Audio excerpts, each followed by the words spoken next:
gələn il 9000-dən çox gənc müəllimin kənd məktəblərində işə başlaması planlaşdırılır. Onların stimullaşdırılması üçün yaşayış, yol və kirayə xərclərinə dəstək göstəriləcək. Hər müəllimin il ərzində orta hesabla maaşına əlavə təxminən 2000 manat alacağı gözlənilir. Bu təklif 2026-cı il dövlət büdcəsi haqqında qanun layihəsində də öz əksini tapıb. Məsələ ilə bağlı ilk növbədə müəllimlərin fikrini öyrəndik. Maddiyyat əsas faktordur. İndi hamı şəhərdə qalır ki, maddi rifahı yaxşı olsun. Məncə olar, çünki rayonlar üçün, bölgələr üçün də inkişaf olar da. Həm gənc kadrların yetişməsi üçün, həm gənc kadrların kəndə qayıtması üçün. Siz hamı şəhərə gəlir və şəhərdə də özünüz görürsünüz də hansı nə baş verir, bastırıq falan. Məncə bununla da elə bölgələrdə inkişaf eləmək də olar. Müəllimlər üçün çox gözəl şərait olar. Kənddə nəsə yaradarlar, həm əlavə vəsait olar onlar üçün. Mənə gəlir ki, elə 2000 manata görə kətin az adam geçsin ucqar kəndlərə. O gedənlər də ora tədris üçün getməyəcəklər, pul üçün gedəcəklər.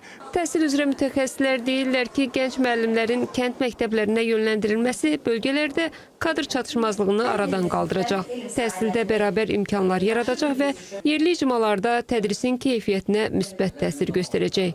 Bundan başqa bu addımın gənc müəllimlərin maddi vəziyyətinin yaxşılaşması və onların motivasiyasına müsbət təsir göstərəcəyi istisna olunmur. Bu məsələdə ən effektiv üsul isə bilirsiniz ki, kənd məktəblərinə müəllimlərin getməsi, orada işləməsi hər zaman prioritet olmur.